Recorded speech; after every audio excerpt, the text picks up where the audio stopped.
Welcome to the Musar video blog. Chag Sameach to everyone on Pesach. There is a statement from our sages, many people know, some people don't, but our sages tell us that only 1/5 of the Jews that were in Egypt actually left Egypt. Right, 20% of the Jews left, 80% didn't make it outside of Egypt. And it had to do with their failure to buy into the whole thing. They just didn't want to go. They were still too attached. And that's mind-boggling. I mean, imagine you're there in Egypt and you see the 10 plagues. You see what's going on. Plagues are happening. The Egyptians are afflicted. The Jews are not. And still, you're still not there and ready to jump on the bandwagon, so to speak, and become part of the Jewish people and do all the stuff like Moshe is telling the people. It's mind-boggling. How do you explain this? I think it's really part of a bigger question. If you study in the Torah, you look through the stories again and again and again, most of the people blow it. Here you have Adam and Eve. Okay, they make a mistake. They eat from the tree. Cain and Hevel, Cain and Abel. Not such a great outcome of that story. 10 generations, comes the flood. They all blew it. Noah, you're good. Your family, we'll keep you around. Everybody else, goodbye. 10 generations later, God says to Abraham, okay, from now on the covenant's with you. The rest of the world, they're steeped in idolatry. It's not going to work. And so on and so forth. And throughout history, it seems that way. Again and again, it's only a minority that seem to be going in the right direction. And the masses are just involved in materialism, lust, violence, selfishness, all kinds of bad stuff. Why is it this way? It seems like it's stacked against us.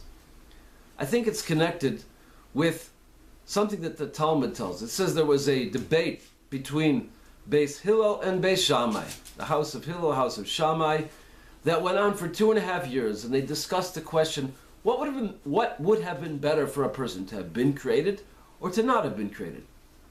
He should be created, come into the world, or just stay in the spiritual world. His soul will be pure, unadulterated.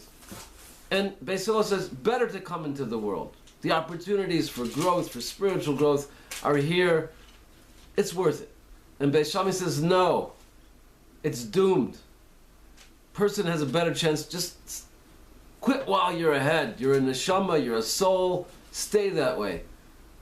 And of course, we're not giving proper respect to what they're disagreeing. We're just saying it in a very superficial way. But the Gemara tells us at the end of 2.5 years, they concluded the following, that it would have been better for a person to not have been created.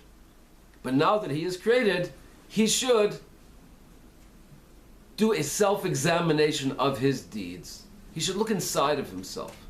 What's the Gemara saying? Well, a simple understanding is that if a person just goes on default mode, he would be better off not being created, because the default mode is doomed for failure. But if you want to succeed in this world, if you want to grow spiritually, you want to get closer to God, you want to live a holier life, you want to perfect your soul, then the Gemara says, then do self-examination. Look inside yourself, tweak, see what you need to do. If you do that, then you succeed. But if you don't, if you just live life, just exist, then it's 100% right. The odds are stacked against us. I think that explains it. Most people just don't do this self-examination. Most people just live life, go through it, eat, drink, go to sleep, do a bunch of other things, and the odds are against us. We're put into a physical body, a physical world. It pulls us in the wrong direction. If we want to succeed, the way that the Gemara tells us to succeed is by turning inwards, examining ourselves, looking what we are doing, examine our deeds, examine our direction in life, plan ahead, all kinds of strategies, and then we will succeed. So I think that's clearly an important Musar lesson. Anyone who's engaged in a Musar life knows that it's so critical. It's so critical, and without it, who knows where life would be. So the message is clear. Take time. Don't just live, but examine the life. Critically, carefully, and then decide where to move forward. And then we will succeed. Chag Sameach, and see you next time.